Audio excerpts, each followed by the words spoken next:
দেখুন বাংলাদেশের যে পারফরমেন্স আপনার টি-20-তে বিশেষ করে আমরা কিন্তু কোথাও কিন্তু ভালো কিছু করতে পারিনি।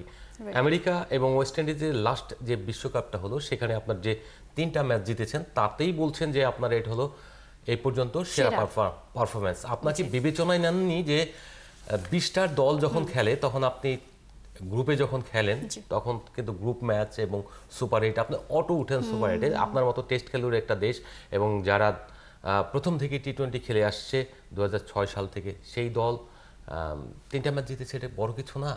আফগানিস্তান পরে শুরু করে অনেক পরে শুরু করেছে। আফগানিস্তান কোথায় খেলেছে? ওয়ার্ল্ড কাপের সেমিফাইনাল খেলেছে। আপনাকে মাথায় তারা রাখতে ফাইনালও হবে খেলতে পারতো। ফাইনালও খেলতে পারতো। তো সেই জায়গায় বাংলাদেশে আসলে এই যে আমরা বলি যে বাংলাদেশ অনেক উন্নতি করেছে, অনেক কিছু করছে, অনেক কিছু করবে, এটা হলো কেতাবের গুরু যেমন কাজের গুরু যেমন কেতাব ইতে থাকে কেতাবে থাকে ওই রকম। বাংলাদেশের পারফরমেন্স আমরা এখনো বাস্তবিক অর্থে ওই রকম দেখতে পাইনি কোনো টুর্নামেন্টেই। আপনার টি-20-তে বিশেষ করে এশিয়া কাপে একবারই আমরা ফাইনাল খেলেছি 2016 সালে হোমে আমাদের সেই টুর্নামেন্টটা হয়েছিল বিশ্বকাপের ঠিক আগে, এবং বিশ্বকাপে তখন আমরা ভালো ক্রিকেট খেলতে পেরেছিলাম ভারতের মাটিতে। আদার দেন আমরা কিন্তু কোনো বড় টুর্নামেন্টে ওইরকম সাফল্য দেখাতে পারিনি, বড় দলকে খুব কমই হারাতে পেরেছি। খুবই সিম্পল হিসাব, ট্রফি না জিতলে দল বড় হবে না, তো ট্রফি না জিতলে আসলে কোনো কথাই আসলে খাটে না।